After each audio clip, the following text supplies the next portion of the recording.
श्री स्वामी समर्थ. हर हर महादेव. आज आपण बघणार आहोत आजची एनर्जी कशी असणार आहे. तर 3 वेळा तुमचं नाव घ्या मनामध्ये. आपण बघूया आजचा दिवस तुमच्या कसा जाणार आहे. प्लीज युनिवर्स गाईड करा. नाईट ऑफ स्वॉर्डचं कार्ड आहे, द एम्प्रेसचं कार्ड आहे. आज तुम्ही कोणती तरी कामं तुमची खूप अटकलेली असतील तर आज ते पूर्ण होण्याची तर शक्यता दिसतीये. तुमचं जे काही काम असेल आज ते तुम्ही खूप ताबडतोब करणार आहे, इमिडिएटली करणार आहे. द एम्प्रेसचं कार्ड आहे. कुणाला तरी इथं बाळाची गुड न्यूज मिळण्याची शक्यता आहे. कोणीतरी आपल्या ब्युटीवर आज लक्ष देणार आहे.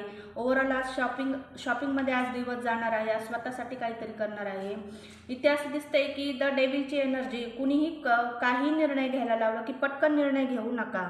स्वतःचं इंट्युशन पॉवरचा आज ऐका, मनाचा अंतरात्माचा ऐका आणि नकारात्मक विचार आज मनात येतील तर तिथे कुठेतरी तुम्ही स्टॉप करा. इथे असं सांगण्यात येत आहे. आणि द टेम्परसचं कार्ड आहे. आज बॅलन्समध्ये तुमची एनर्जी असणार आहे. नवीन नवीन आयडिया तुम्हाला आज येऊ शकतात. थँक्यू.